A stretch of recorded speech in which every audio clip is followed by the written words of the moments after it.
The White Snake by the Brothers Grimm. A long time ago, there lived a king who was famed for his wisdom throughout the land.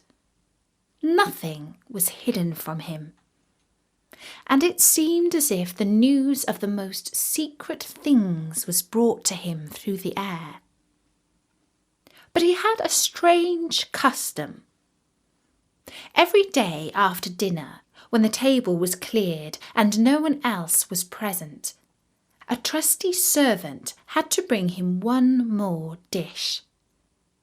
It was covered, however, and even the servant did not know what was in it. Neither did anyone know, for the king never took off the cover to eat of it until he was quite alone.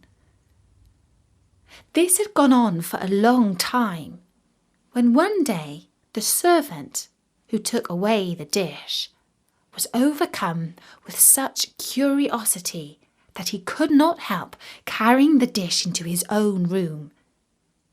When he had carefully locked the door, he lifted up the cover and saw a white snake lying on the dish. But when he saw it, he could not deny himself the pleasure of tasting it. So he cut off a little bit and put it into his mouth.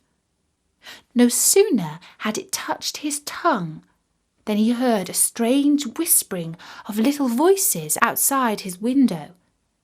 He went and listened, and then noticed it was the sparrows who were chatting together and telling one another all kinds of things which they had seen in the fields and woods.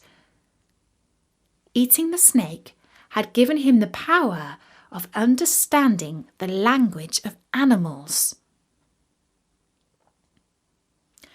Now it so happened that on this very day the queen lost her most beautiful ring, and suspicion of having stolen it fell upon this trusty servant who was allowed to go everywhere. The king ordered the man to be brought before him, and threatened him with angry words that unless he could before the morrow point out the thief, he himself should be looked upon as guilty and executed. In vain he declared his innocence. In his trouble and fear, he went down into the courtyard and thought long and hard. Now some ducks were sitting together quietly by a brook and taking their rest. And whilst they were making their feathers smooth with their bills, they were having a confidential conversation together. The servant stood by and listened. They were telling one another of all the places where they had been waddling about all the morning, and of what good food they had found. And one said in a pitiful tone, "Something lies heavy on my stomach. As I was eating in haste, I swallowed a ring which lay under the queen's window." The servant at once seized her, carried her to the kitchen and said to the cook, "Here is a fine duck. Roast her for dinner." "Yes," said the cook, and weighed her in his hand. "She has spared no trouble to fatten herself, and has been waiting to be roasted long enough." And as he prepared the duck for dinner, he found the ring inside.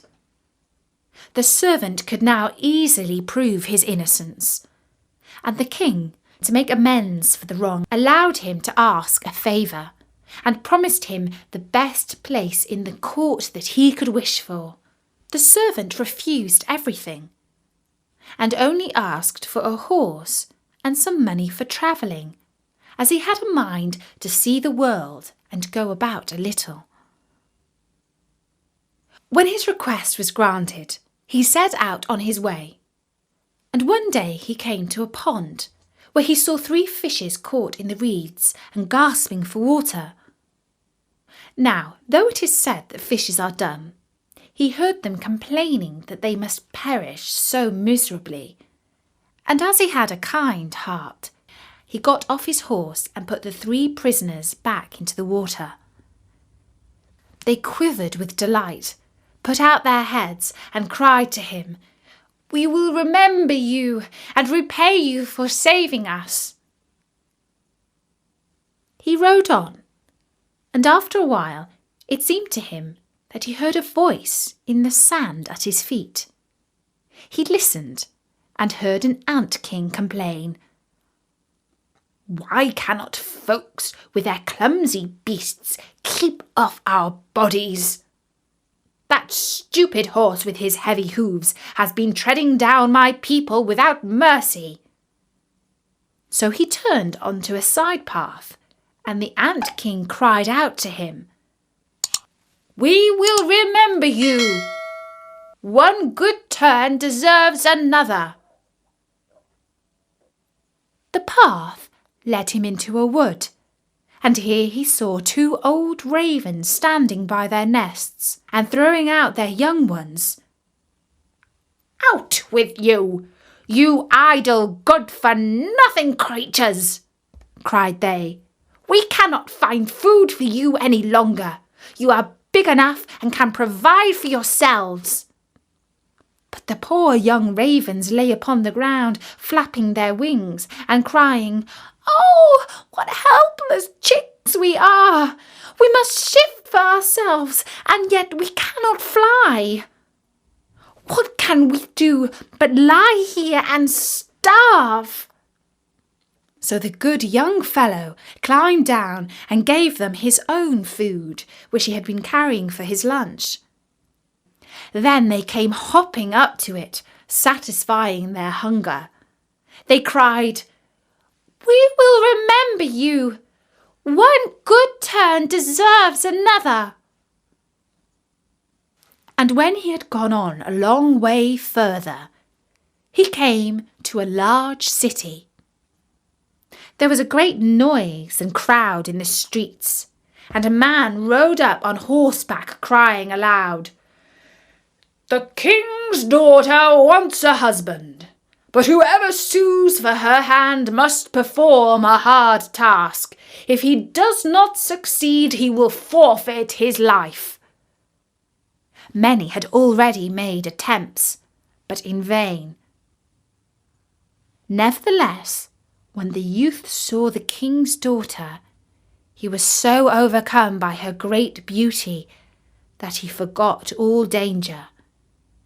He went before the king and declared himself a suitor.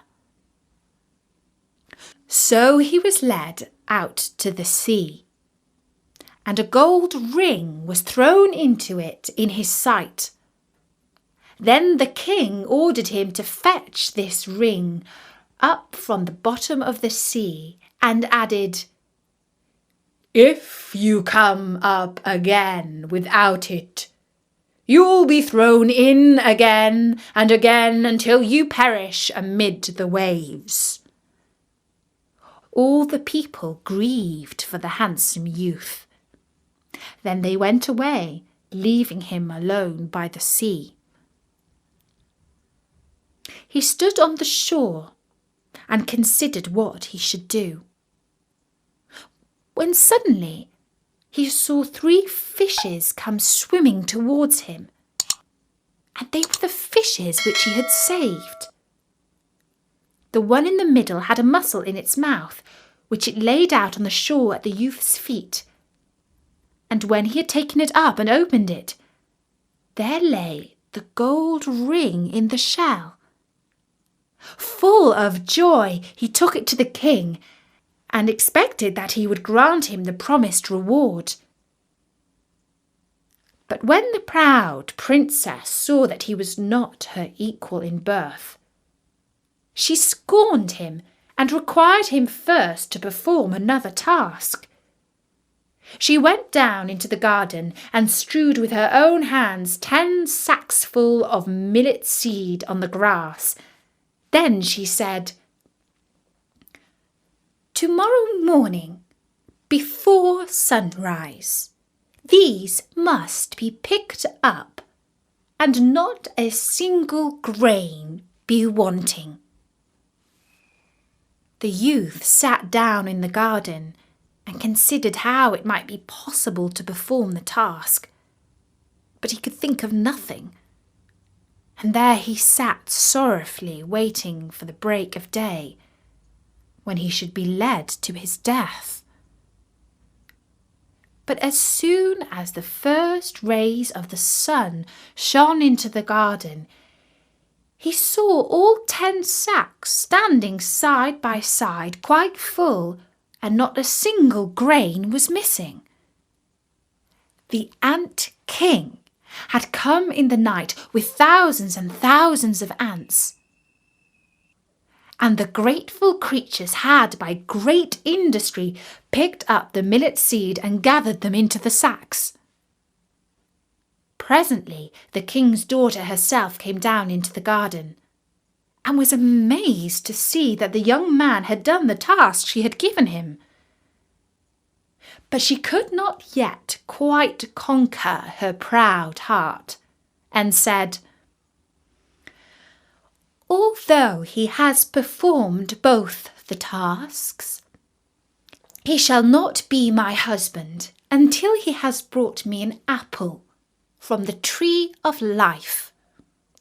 The youth did not know where the tree of life stood, but he set out, and would have gone on forever as long as his legs would carry him, though he had no hope of finding it. After he had wandered through 3 kingdoms, he came one evening to a wood, and lay down under a tree to sleep. But he heard a rustling in the branches, and a golden apple fell into his hand.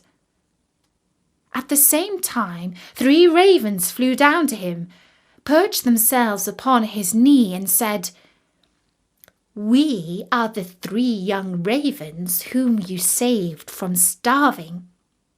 When we had grown big and heard that you were seeking the golden apple, we flew over the sea to the end of the world where the tree of life stands, and have brought you the apple."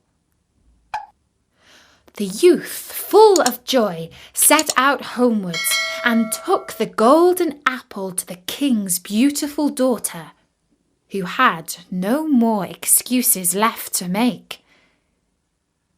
They cut the apple of life in 2 and ate it together.